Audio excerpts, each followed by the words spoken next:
Times of Swaraj के खास कार्यक्रम बड़ी बहस में आप सबों का स्वागत है। मैं हूं संतोष सिंह और आज हम बड़ी बहस में चर्चा करने जा रहे हैं कि हमारे जो शिक्षक अभ्यर्थी हैं, लगातार आज पूरे दिन भी, कल देर रात से ही लोगों का फोन आ रहा था कि मेरा कट ऑफ में है, हमें ये परेशानी है, एनईएफ का मतलब क्या है, बहुत सारी तरीके की समस्याओं का वो हमारे सामने सवाल रख रहे थे और बोर्ड ने भी उसी तरीके से उन तमाम तरीके का जो कंफ्यूजन था उसको दूर करने की उन्होंने कोशिश की है।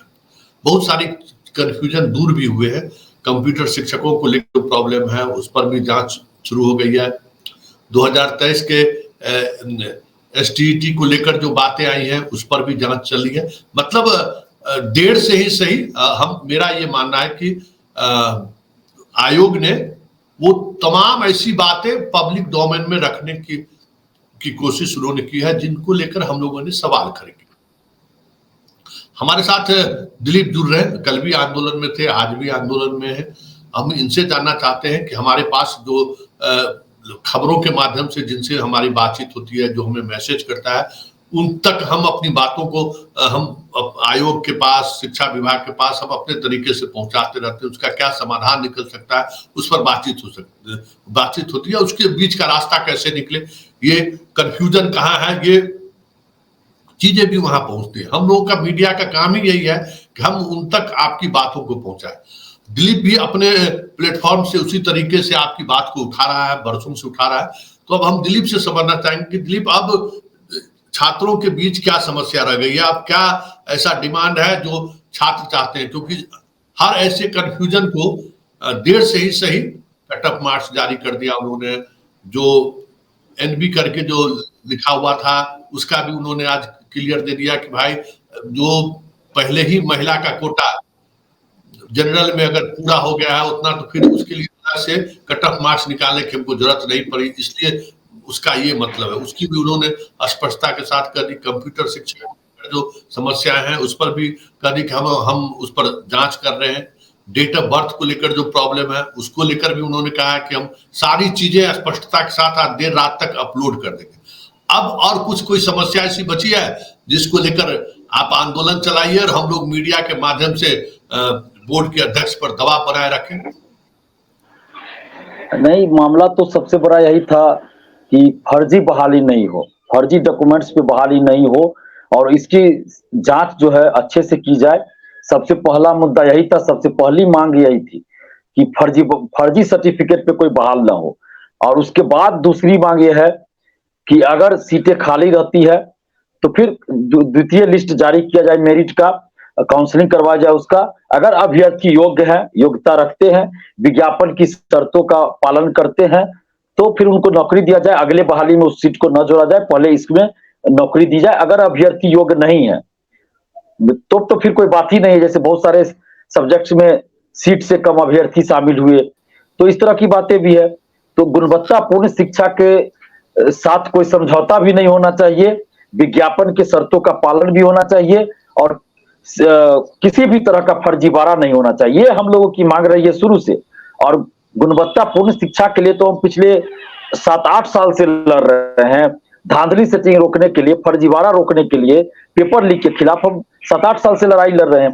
तो उसमें अगर सरकार कुछ अच्छा कदम उठाएगी या आयोग, तो हम तो उसका स्वागत करेंगे, साथ देंगे सरकार का। हमारा तो ये काम ही है, क्योंकि हम तो किसी पॉलिटिकल पार्टी से है नहीं कि अगर सरकार अच्छा काम भी करेगी, अगर विपक्ष में है तो विरोध करेंगे, फिर हम सरकार के साथ हो जाएंगे।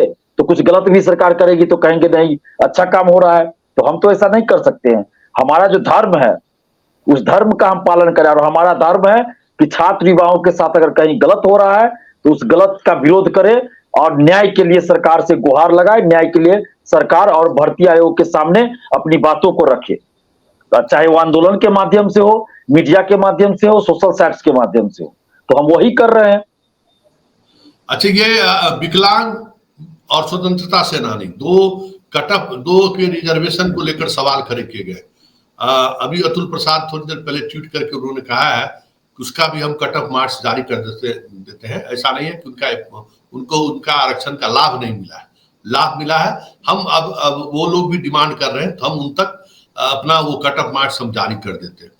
तो क्या अब आपको लगता है कि कोई ऐसा विषय बचा हो जिन विषयों को लेकर छात्र की अंदर अभी भी वो चीजें चल रही हो कि भाई ये समस्या अभी भी आ रही है भैया, पारदर्शिता को लेकर कुछ ऐसी चल रही हो कि जो आयोग को डिस्क्लोज करना चाहिए, आपके पास कोई इस तरीके का डिमांड?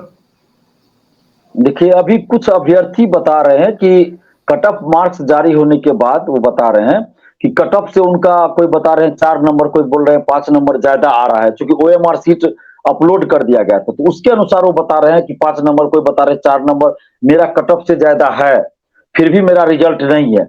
और बीपीएससी ने जो अपना स्पष्टीकरण दिया है कट ऑफ के साथ कि कट ऑफ से ज्यादा मार्क्स रहने के बाद भी अगर रिजल्ट किसी का नहीं है तो उसका क्या कारण हो सकता है, तो उन कारणों में मेरा नहीं आता, ऐसे कुछ अभ्यर्थी का कहना है।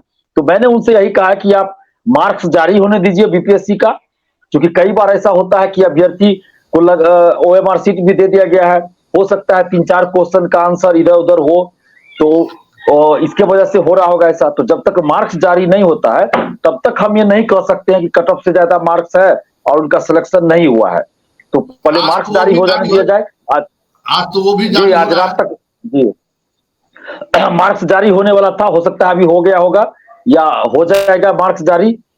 तो मार्क्स जारी हो जाता है, उसके बाद ही ये कहना होगा कि अगर सारा डॉक्यूमेंट्स उनका सही है और कट ऑफ से ज्यादा मार्क्स है तो सिलेक्शन नहीं हुआ है, तो फिर इसमें भी हमें विश्वास है कि बीपीएससी के चेयरमैन अतुल प्रसाद सर संज्ञान लेंगे।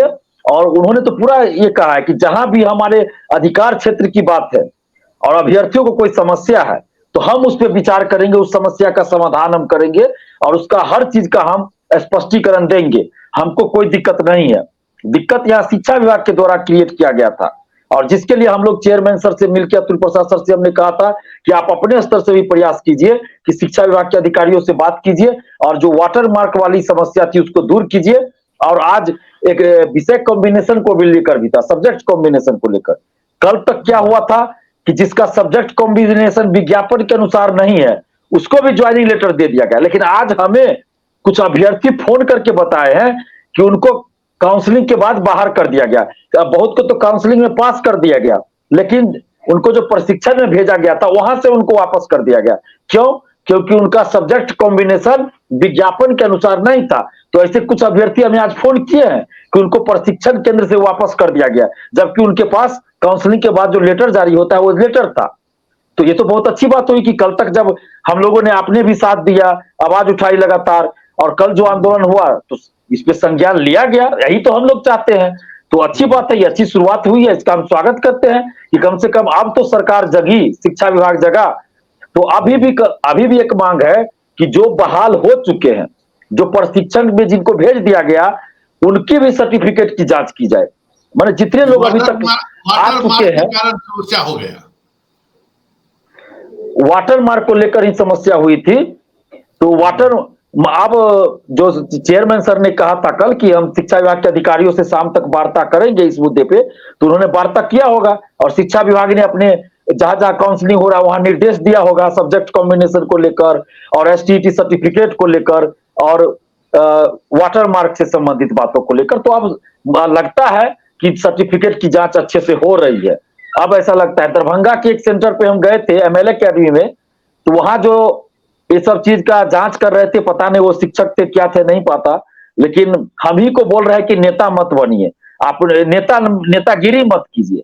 तो इस तरह का जवाब आता है, पता नहीं क्या मानसिकता लोगों की बन गई है। अगर गलत चीज का विरोध करे, सुधार की मांग करे, तो लोग कहते हैं नेतागिरी कर रहे हैं। ये तो बड़ा हमको अजीब लगा। फिर हमने उनको समझाया कि भाई हम नेतागिरी नहीं कर रहे हैं, हम न्यायगिरी कर रहे हैं, हम न्याय के लिए लड़ रहे हैं, न्यायगिरी कर रहे हैं।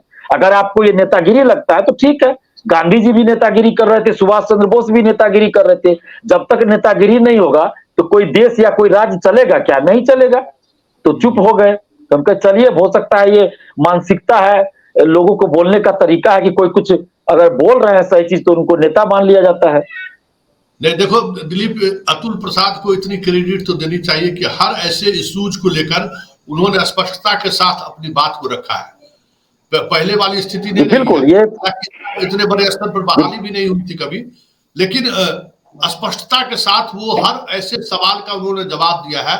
और यही वजह रही कि जिस तरीके से छात्रों में आक्रोश था, जिस तरीके से आक्रोश भड़काने की कोशिश हुई, अब वो धीरे धीरे शांत हो रहा है। और हम लोगों की अब कोशिश ये होगी कि कल, अब आज रात तक मार्कशीट जारी हो जाता है, फिर हम लोग ये सवाल करेंगे कि कुछ भी अगर ऐसी स्थिति बनती है कि जिनका कट ऑफ मार्क्स से ज्यादा मार्क्स है और उनको नहीं लिया गया है, और फिर जो जिनको नहीं लिया गया है उसकी भी सूची जारी कर दी गई है कि कितने लोगों को नहीं लिया गया। अगर उस सूची में भी उनका नाम नहीं है तो फिर एक नए सिरे से मुहिम की शुरुआत की जाएगी। क्या दिल? जी बिल्कुल, जी बिल्कुल बिल्कुल। और अगर ऐसा कुछ होता है तो हमें अभी भी भरोसा है, विश्वास है कि अतुल प्रसाद सर उस पर संज्ञान लेंगे और जो भी उचित कार्रवाई हो सकती है उस पर जरूर करेंगे। हमें विश्वास है अतुल प्रसाद सर पे, तो ऐसा होगा। और आपके चैनल के माध्यम से अभ्यर्थियों से भी अपील करेंगे कि आप किसी के बहकावे में भी मत आइए। कोई अगर आपको उकसाने की कोशिश करे तो वैसे पे मत जाइए, आप सच्चाई को भी समझिए और मार्क्स देख लीजिए। उसके बाद आप देखिए जो लिस्ट जारी किया गया है उसमें आपका नाम है, रोल नंबर है या नहीं, और कटअप से अगर ज्यादा मार्क्स आपका है और नहीं सिलेक्शन हुआ है तब फिर आप हमसे भी कांटेक्ट कर सकते हैं। बीपीएससी ऑफिस जाकर आप कांटेक्ट कीजिए, समस्या का समाधान बीपीएससी ऑफिस द्वारा जरूर किया जाएगा। और ये हम धन्यवाद देते हैं बीपीएससी के चेयरमैन सर को, जिन्होंने हमारी हर बातों को गंभीरता पूर्वक लिया और हर मुद्दे का उन्होंने स्पष्टीकरण दिया है, चाहे वो फ्रीडम फाइटर और दिव्यांग के कैटेगरी में रिजल्ट को लेकर हो या और भी मामले को लेकर, महिला आरक्षण पे हो या और भी जो मामला है उस सब पे। तो ऐसे चेयरमैन तो हर भर्ती आयोग का होना चाहिए। अब सीएसबीसी के चेयरमैन की तरह होंगे कि कह देंगे पेपर लीक नहीं हुआ है, आंसर वायरल हुआ है, तो उनसे क्या उम्मीद की जाएगी।